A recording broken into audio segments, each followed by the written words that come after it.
안녕하세요. 오늘은 형세 판단, 그 중에서 기본기에 대해서 주제를 가지고 우리 시청자분들께 가이드 드리는 시간을 가져보도록 하겠습니다. 일단 형세 판단이라고 하면은 보통 이제 유단자 이상, 그 중에서도 뭐 4, 5단 정도 돼야지 이제 하는 그런 학습으로 많이 이제 인식이 되어 있는 것 같아요. 근데 제가 지난 20년 정도 바둑을 이제 입문부터 9단까지 폭넓게 지도해 본 결과에 의하면은 형세 판단은 입문자부터 해야 되는 공부고, 그것이 꾸준히 놓쳐서는 안 되는 사활과 형세 판단 두 가지가 중심이 돼서 바둑 실력이 밸런스 있게 성장해야 된다. 그거를 말씀을 드린 바가 있습니다. 좀 더 자세한 내용을 궁금하신 분은 이전에 실력 향상법에 대한 영상을 참고해 주시면 될 것 같고요. 오늘 요 영상을 끝까지 시청해 주신다면은 이제 우리 지배 경계의 기준을 명확하게 이 기본기에 대한 부분을 얻어가실 수가 있고, 또 이 세는 방법, 나의 기준에서 최적의 세는 방법이 있거든요. 여러분들의 실력에 딱 맞춤형으로 제가 세는 방법까지도 알려드려 보도록 하겠습니다. 그러면 이제 앞으로 바둑을 두실 때 뭐 프로 해설을 보시거나 아니면 본인께서 직접 실전 대국을 하시더라도 그 기준에 의해서 형세 판단을 하실 수 있게 되는 거죠. 오늘 처음 말씀드리는 내용을 시작해 보도록 하겠습니다. 일단 지배 경계에 대한 기준을 우리가 정확하게 가져가야 하는데요. 지배 경계의 기준은 편파 판정을 하지 말아야 된다. 요게 가장 간단한 말로 설명드릴 수 있는 내용이에요. 흑백 일관된 기준으로 적용을 해야 되고, 이게 너무나도 재미있게 바둑은 내가 상대와 두는 경기이지만 바둑 두면서의 형세 판단은 나랑 상대랑 두는데 그 심판이 나인 거예요. 그러니까 예를 들어 우리가 한일전을 축구를 보잖아요. 그러면은 당연히 한국이 이기길 바라는 마음으로 축구를 보잖아요. 근데 똑같은 겁니다. 이 바둑도 내가 두는 바둑에서 내가 이기길 바라는 마음으로 형사 판단하다 보니까 이게 내 집을 좀 더 크게 봐주거나 상대방 집을 좀 더 작게 봐주거나, 또는 굉장히 좀 비관파인 분들은 내 집을 조금 보고 상대방 집을 크게 보거나, 이렇게 반대급부의 성향이 나타나기도 하는데요. 어쨌든 이게 우리가 아무리 내가 꼭 이기고 싶은 게임이라도 명확한 기준이 서 있으면은 이제 편파 판정을 하지 않을 수 있어요. 요거 먼저 말씀드리면은 이 최소의 지배 규칙을 지켜줘야 된다라는 거예요. 일관된 기준, 편파 판정을 하지 않기 위해서는 최소 지배 규칙입니다. 요거는 제가 이 최소 지배 규칙을 프로 기사들도 잘 지키나, 우리 또 요즘에 핫한 신진서 구단도 어떻게 좀 판단을 하는 기준이 뭘까 해서 신진서 구단의 자전 해설이랑 좀 과거에 이제 백홍숙 구단이랑 같이 이렇게 오픈 해설한 것도 이제 쭉 살펴봤어요. 그때 이제 제가 너무 깜짝 놀란 거는 우리 최고의 자리에 오른 신진서 구단도 이 최소 지배 규칙을 평균 이상으로 더 칼같이 지키고 있는 거. 그때 제가 봤던 영상에서는 이제 같이 해설하는 백공숙 구단도 깜짝 놀랄 정도로 그렇게 집을 최소 기준으로 보시냐, 깜짝 놀랐다, 이렇게 말씀하실 정도로 요건 정말 스탠다드한 이론이고요. 요 최소 지배 규칙은 우리 이창호 구단이 형세 판단과 끝내기에 대해서 중요성을 알리게 된 첫 번째 인물이잖아요. 아주 제가 가장 존경하는 기사인데요. 이창호 구단의 어떤 형세 판단이라는 책에도 그 기준으로 나와 있습니다. 그래서 요거를 제가 말씀을 먼저 드리는 거를 오늘 이제 가장 베이스한 형세 판단 수업이 될 것 같아서 소개를 드리고요. 자, 보면은 내 집이든 상대방 집이든 제일 조그맣게 본다. 요게 끝이에요, 사실은. 뭐 제가 여러 길게 설명드렸지만 요게 끝이고, 자, 이 백집을 먼저 전체적으로 살펴볼게요. 백집의 경계 라인을 머릿속으로 그릴 때, 자, 이렇게 가장 조그맣게 당할 거 다 당한다, 이런 생각으로 집의 경계선을 만들어 놓는 겁니다. 그럼 여기는 이제 이 정도의 집이 경계선이 되고, 이쪽도 당할 거, 현수 끝내기를 다 당해준다. 제일 조그맣게 남아있는 내 집이 기준이 됩니다. 근데 제가 지금 보여드리는 수순은 이렇게 바둑을 두라는 말씀을 드리는 게 절대 아니죠. 바둑을 두라는 말씀 드리는 게 아니고 머릿속으로 백의 집을 이렇게 형세 판단해야 된다 라는 기준을 시각화해서 보여드리는 거예요. 그 부분은 오해 없으시길 바라겠고요. 일단 이렇게 최소한도의 기준으로 100의 집을 봤을 때는 한번 여기 8집이고요. 11집이네요. 그렇죠? 여기 10집이고요. 이렇게 해서 29집입니다. 100집, 29집. 이 100의 집이고요. 여기까지 이제 최소한의 집으로 살아남은 집을 받고 여기서 이제 또 흙집을 볼게요. 흙집도 마찬가지로 최소 경계의 기준을 지켜줘야 되기 때문에 여기서 이렇게 당할 거를 다 당했다라고 판단을 해주시면 됩니다. 아이고. 이렇게 흙집 최소집의 기준이 완성이 되었지요. 여기서 아래쪽도 최소집의 기준, 여기도 최소집의 기준, 이렇게 머릿속으로 생각하시는 겁니다. 자, 그러면은 여기서 흙집을 보면은 13집이고요. 13집이고요. 4집이고요. 7집입니다. 그러면은 24집이네요. 그렇죠? 이렇게 해서 100이 5집 정도, 바둑판 위에서 5집 정도 100이 유리한 바둑이다. 이렇게 판단을 할 수가 있습니다. 요게 최소집의 규칙이고, 요게 가장 베이스예요. 요거에서 기준이 있어야지 그 다음 스텝으로 넘어갈 수가 있습니다. 요거 그래서 혹시 가물가물하시다면 반복해서 영상 시청해 주시는 것도 좋은 방법이 될 것 같습니다. 자, 그 다음에 지우고 2강 이제 세는 방법으로 넘어가 보도록 하겠습니다. 요 집 세는 방법 같은 경우는 일단 제가 그 도장 생활을 할 때나 이렇게 쭉 연구생들이나 이제 프로 형들이 도장에 왔을 때 이제 와서 이거 몇 집 정도 봤어요 하면은 그때 이제 그 프로 형들이 바둑판 위에 있는 거를 이렇게 직접 세는 걸 보여줍니다. 그때 어떤 프로 기사들은 이렇게 5집씩, 가끔씩은 프로 기사지만 한 집씩 계산을 고수하는 프로 기사도 계세요. 제가 역시나 제 은사님인 권감영사원님의 따님 분이죠. 그 바둑퀸 권효진 프로 같은 경우는 굉장히 꼼꼼하신 성격에 차분하신 성향이셔서 한 집씩 계산이 자기한테는 잘 맞는다 이렇게 말씀해 주시기도 하더라고요. 그래서 만의 계산법이 이제 나중에 이제 그 모든 프로 기사들은 이 계산법들을 다 경험한 뒤에 자기한테 맞는 옷을 찾아낸 케이스겠죠. 근데 제가 이제 바둑을 배우는 분들에게 알려드릴 때는 이 단계별로, 수준별로 해서 이렇게 집 세는 법을 연습을 하시다가 종래에 자기한테 맞는 방법으로 정착을 하시거나 조금 더 상위, 더 빨라지는 거거든요. 이게 5집씩 계산이. 제가 근데 가장 이제 끝판왕이라고 생각했던 지점은 이 6단계 지점입니다. 여기는 이제 저도 도달하지 못한 경지고요.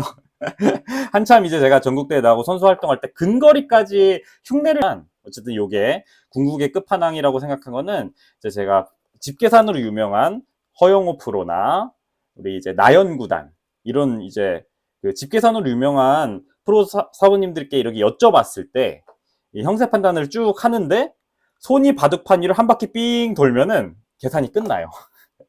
모양을 보면은 몇 집인지가 눈에 들어오는 거죠. 정확하게. 그게 결국은 제가 너무 신기하다고 생각한 거는 1단계 모양 계산, 입문자들이 하는 계산법이 종래에는 궁극의 끝판왕이 되면은 결국 모양 계산법으로 회귀하는데 다만 그게 어마어마한 정확도를 가지고 모양만 봐도 집을 어느 정도 판단할 수 있게 되는 내공이 되는구나. 이걸 느꼈습니다. 조금 본격적인 내용으로 말씀을 드려볼게요. 모양 계산은 입문자부터 해야 됩니다. 가령 9줄 바둑에서 내 집이 큰가 상대방의 집이 큰가, 이 단순 이분법적인 사고로 바둑판을 보는 거예요. 이 바둑도 봤을 때 딱 봤을 때 흙집이 좀 커 보이는데 흙집이 커 보이는데라는 느낌을 아까 말씀드린 경계선만 이렇게 대략적으로 그려놓고, 이게 일단 이거는 이제 예시입니다. 머릿속에서 예시고 이렇게 그려. 딱 보니까 넓이가 감각적으로 100이 넓네. 이거예요. 이 모양 계산. 감각적인 거. 감각의 영역을 키워나가는 게 이 모양 계산의 핵심이고, 이 모양 계산을 꾸준히 생각하다 보면은 우리 여러분들이 많이 하는 이제 실수 중에 한 3단 정도까지는 이게 많아요. 상대방 집이 커 보이는 증상. 상대방이 가령 중앙 쪽으로 모양을 펼쳐 놓으면은 아 여기가 너무 커 보여 해서 섣불리 침입하는 그런 현상이 나타납니다. 그거가 점진적으로 개선이 돼요. 이 모양 계산을 그래서 가령 이제 입문자부터 꾸준히 해온 분들 같은 경우는 제 제자 중에 꾸준히 해온 친구들은 그런 증상이 거의 없다시피 합니다. 그러니까 이게 모양 계산이 입문부터 선행이 돼야 되는 게 그래서 중요한 거고요. 감각이라는 게 쌓여요. 그래서 이제 이거는 프로 바둑의 해설을 보더라도 대략적으로 그림을 그리는 겁니다. 제가 이렇게 그림 시각화를 이제 그림으로 보여드렸지만 이거를 머릿속으로 하시는 거예요. 그리고 제가 바둑 수업을 실제로 오프라인에서 수강생들과 할 때는 손바닥 개가법을 사용하라고 합니다. 손바닥 개가법. 손바닥은 뭐냐면은 손바닥이라고 쓸게요. 예, 이게 내 손바닥이 몇 집인지를 대충 파악하는 거예요. 대충 내 집이 손바닥이 한 25집 정도 된다. 그러면은 이렇게 되는 겁니다. 바둑 두면서. 아니 바둑 두면서 그 기보나 보면서 이렇게 막 대보는 거예요. 그러면 대략적으로 뭐 요 집은 몇 집이네. 요 집은 몇 집이네. 이렇게 되면서 근데 내 손바닥에 한 개 반 정도 들어가니까 내 집이 좀 커 보여. 뭐 이런 식으로 저는 굉장히 이제 1차원적인 거를 먼저 학생들한테 알려주기도 하고 그랬는데요. 이제 그게 이제 그래도 한 20급 대 안쪽 넘어왔을 때 손바닥 계산을 하고 그전에는 그냥 흑집이 크니 백집이 크니 이런 걸 물어보는 정도입니다. 그래서 1단계가 손바닥 계산이고 요거 과정이 이제 7급쯤 되면은 아까 권유진 사원님이 꼼꼼하게 하시는 그 계산법이죠. 제가 이제 너무 이제 계산도 엄청 잘하시고 바둑 자체 두터운 바둑을 선호하시는 분이시기 때문에 요게 또 굉장히 검증된 방법이에요. 이렇게 하고 요거를 띄우고 한 집씩 세는 거는 이제 말 그대로 그냥 한 집씩 세는 거죠. 이게 하나, 둘, 셋, 넷, 다섯, 여섯, 일곱, 여덟, 아홉, 열, 열하나, 열둘, 열세 집 이렇게 한 집씩 머릿속으로 세는 거예요. 요거는 느리지만 정확하게 셀 수 있는 방법이고 1차원적인 계산이기 때문에 조금 느리지만 이걸로 시작을 좀 디테일한 형세 판단을 하시기를 좀 바라는 거죠. 제가 이제 요청을 드리는 거고 7급부터 1급 정도까지는 이 계산만 좀 숙달을 하시면 좋습니다. 굉장히 스탠다드한 기준을 말씀드리는 거고요. 여기서 나는 좀 계산이 그래도 좀 특화된 것 같다 라고 생각하면은 좀 1급까지 안 가시더라도 바로 3단계로 넘어가실 수도 있고 그렇게 좀 유연성은 가지실 수 있지만 요게 빠르고 정확하게 한 집씩 계산으로는 빠르고 정확하게 내가 셀 수 있겠다라고 하면 넘어가시면 됩니다. 이렇게 되고요. 기준이 자, 그 다음에 두 집씩 계산을 말씀드려 볼게요. 두 집씩 계산이 중요한 이유는 요거는 바둑알이 이 안에서 잡혀 있을 때 아주 편리한 계산법이 되거든요. 예를 들어서 요 집으로 보면은 이렇게 죽어 있어요. 백돌이 들어가서 이 경우에는 두 집씩 계산했을 때가 조금 힘이 나는 경우가 있어요. 왜냐면은 우리 계산을 할 때 이렇게 한 집 머릿속에 하나, 둘, 셋, 넷수로 세는 거거든요. 이걸 넷으로 세고 마지막에 최종 집을 곱하기 2 해주는 거예요. 4, 2, 8 해서 마지막에. 그래서 이거 네 집이기 때문에 이게 내가 죽어있는 돌은 상대방 집을 메꿀 수 있기 때문에 두 집 치는 거죠. 그래서 두 집을 기준이 하나로 보는 게 이게 또 굉장히 제가 어릴 때 바둑학원에서 배웠던 그 계산법입니다. 한 3급쯤 됐을 때 원장님께서 알려주신 방법인 것 같아요. 근데 이게 지금 제가 수업에서는 3단계로 가이드를 드리고 있고 요것도 마찬가지로 이게 이제 요거를 다 경험을 해본 프로기사 중에서 두 집씩 계산으로 정착한 프로기사도 있어요. 그렇기 때문에 호불호의 문제가 아니고 한 단계씩 다 경험해 보시기를 추천드리는 겁니다. 그래서 여기서 일단은 대략적으로 기력대는 저는 요 정도면은 요 두 집씩 계산을 했을 때 굉장히 효율이 좋다라고 저는 이제 제 경험을 통해서 느꼈기 때문에 이렇게 추천을 드리는 바이고요. 두 집씩 계산을 해서 좀 잘하는 것 같아. 조금 더 빠르게. 요즘에 또 인터넷 바둑이 나중에 막 30초 초읽기네 뭐네 속기 바둑이 많잖아요. 그래서 두 집씩 계산이 익숙하시다. 그러면은 이제 4단계로 넘어가시면 됩니다. 이건 5집씩 계산하는 거고 현재 제가 요 5집씩 계산을 많이 합니다.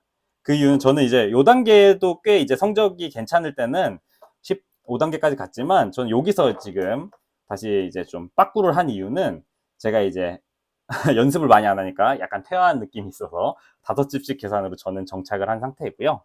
100집을 볼게요. 5집씩 계산으로 보면은 이렇게 50, 11로 보고요.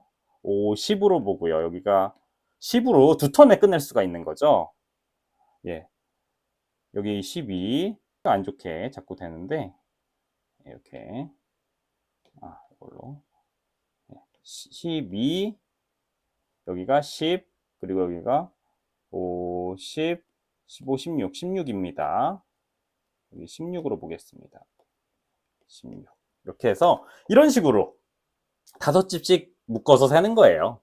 그럼 이제 5집씩 묶다가 이렇게 짜투리가 남으면은 좀 더해주고 이런 식으로 세는 방식입니다. 요거를 저는 이제 요 제가 지금 하고 있는 방식이고 4단계로 추천을 드립니다. 요게 좀 더 익숙해지실 수가 있어요. 요게 또 익숙해지신다면은 다음 방법으로 넘어가는 게 좋겠죠. 다음 방법은 이제 10집씩 계산인데요. 요 10집씩 계산 같은 경우는 이제 요 신진서 구단의 바둑으로 좀 이따가 이어서 소통을 드려보는 걸로 할게요. 모양 계산은 이제 넘을 수 없는 그런 어떤 경지이기도 하지만 이게 우리가 궁극적으로 목표는 그렇게 잡고 연습을 하는 게 좋겠죠. 뭐 프로 지망생분이 보고 계실 수도 있고 그러니까 요 10집씩 계산 한번 보도록 하겠습니다. 그리고 이제 신진서 구단의 바둑을 좀 보는 거고요. 자, 신진서 구단의 바둑에서도 10집씩 세는 게 가능합니다.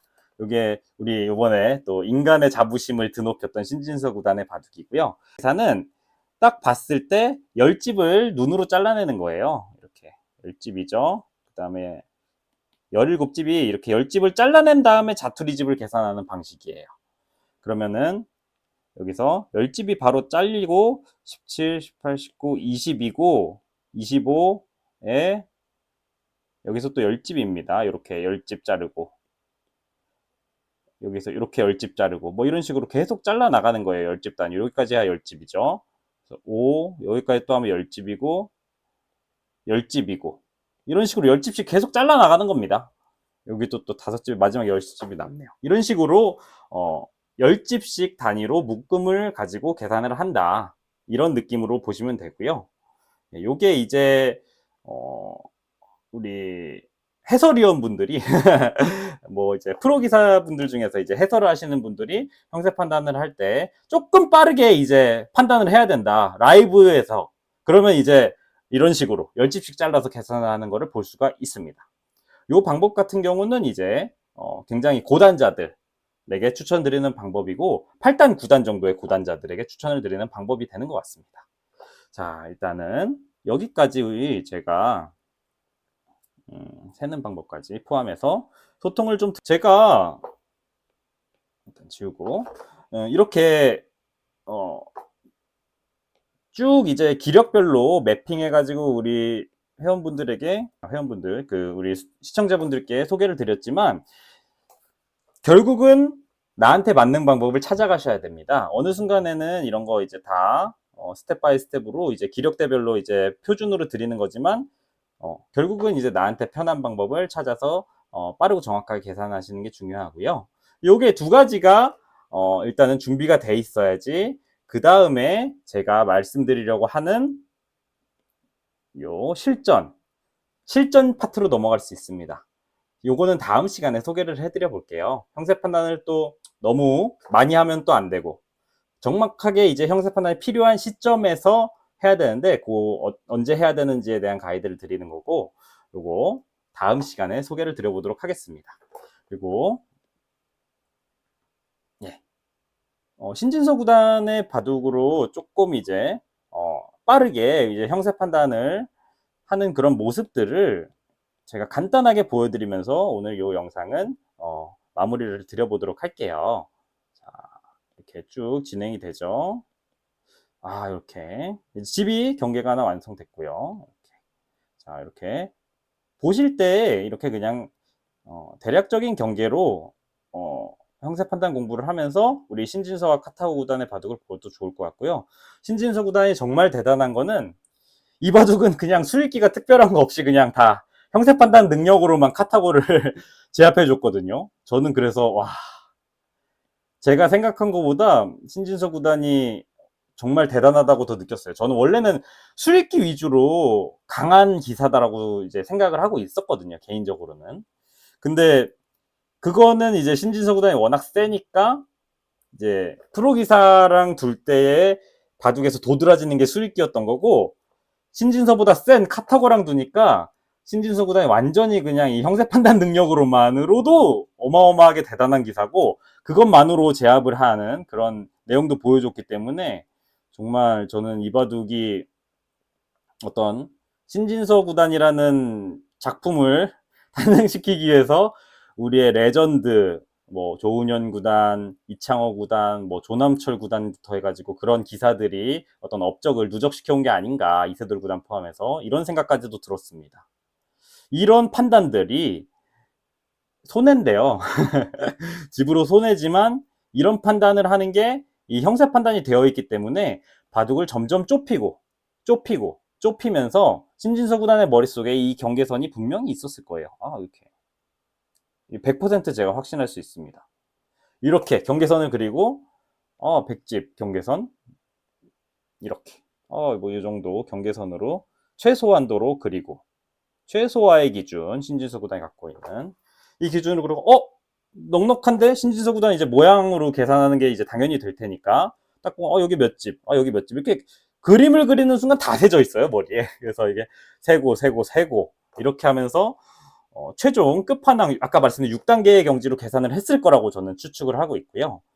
그래서 이렇게 되면 내가 15집 정도는 이겼겠네의 감각인 것 같아요. 제가 이제 이 바둑을 보니까 15집에서 10집 정도의 차이가 절대 좁혀지지 않고 바둑이 끝나버렸거든요. 신진서 구단이 완벽하게 이 경계선에서의 형세 판단 능력으로 막아낸 것이지요. 그래서 저는 진짜 너무 소름이 돋아가지고 깜짝 놀래버렸습니다. 이 경계선의 기준이 있는 채로 형세 판단이 이루어지는데, 그래서 보면 이것도 형세 판단에 의해서 좀 다른 수를 결정하지 않았다, 이렇게 자전해설에서 얘기해 줬어요. 수에 대한 거는 오늘 소개를 안 하려고 했지만 이거 너무 진짜 멋있으니까 좀만 말씀드리면은 이런 식으로 가서 좀 공격적으로 가는 거를 인간 대결이라면 당연히 선택했겠지만은 간결하게 한 점을 먹는 걸로 선택한 이유는 10집에서 15집의 승리가 확실했기 때문이다 라고 얘기를 해줬어요. 그래서 여기 두면은 여기 둔 시점에서도 마지막으로 한 번 더 해보자면은 요 느낌일 거예요. 여기서 신진서 구단의 머릿속에 마찬가지로 형세 판단의 라인이 있어서 빠져져 있으니까 여기 집이 이렇게 경계선이 있겠죠. 이 정도로 경계선이 있고, 이렇게 있고, 흙집도 이 정도로 경계선이 완성이 되어 있었을 겁니다. 이건 물론 제가 신진서 구단의 머릿속을 예측해 본 겁니다. 제가 인류 기사들이 모양으로 집을 세버리는데 그 어마어마한 정확도를 나타낸다 라고 했는데, 그거의 기준이 우리 신진서 구단이 있었을 것이다. 여기서 봤을 때, 요 정도의 집의 기준에서 봤을 때 10집에서 18집 여전히 그 격차가 유지되면서 이 바둑이 뭐 후반부에서 조금씩 편하게 물러나 준 거가 있어서 결국 11집 반 정도 차이가 난 걸로 확인이 됐고, 이게 바로 형세 판단의 중요성이고 끝판왕의 바둑인 것 같습니다. 일단 오늘 소개해 드릴 내용은 여기까지고요. 다음 시간에는 이제 형세 판단 실전에 적용하는 것들에 대해서 소개를 드리려고 하고요.